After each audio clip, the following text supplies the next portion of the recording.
Cup எவ்வளோக்கு எவ்வளோ முக்கியமோ அதை விட பொறுமை ரொம்ப முக்கியங்க.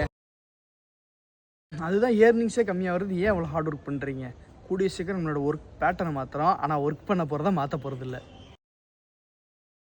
ஸோ நான் உங்களுக்கு சொல்லிக்கிறது, வெற்றியோ தோல்வியோ அதை நோக்கி ஓடாதீங்க, முயற்சி பண்ணுங்கள் போதும். ஒரு 2 மணி நேரம் வீடு விட இறங்கி ஃப்ரூட் பாக்ஸில் டெலிவரி பண்ணி வந்து முடிச்சதுக்கப்புறம் 250 ரூபா நமக்கு சம்பளம் கொடுப்பாங்க. அதில் அப்படியே 100 ரூபா எடுத்து நம்ம தங்கமேல் டிஜிகோல்ல சேர்த்து வச்சிருவேன். ஸ்விக்கி இன்ஸ்டாமார்ட் ஓட்ட போகலாமா? ஸ்விக்கி இன்ஸ்டாமார்ட் மேம், லொக்கேஷன் வந்துட்டேன்.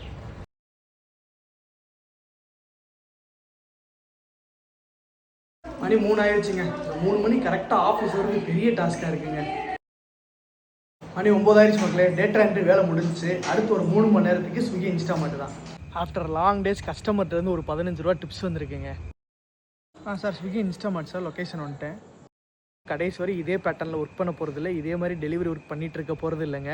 நம்மளும் கொஞ்சம் கொஞ்சமாக அப்கிரேட் ஆகிட்டே தான் இருக்கோம்.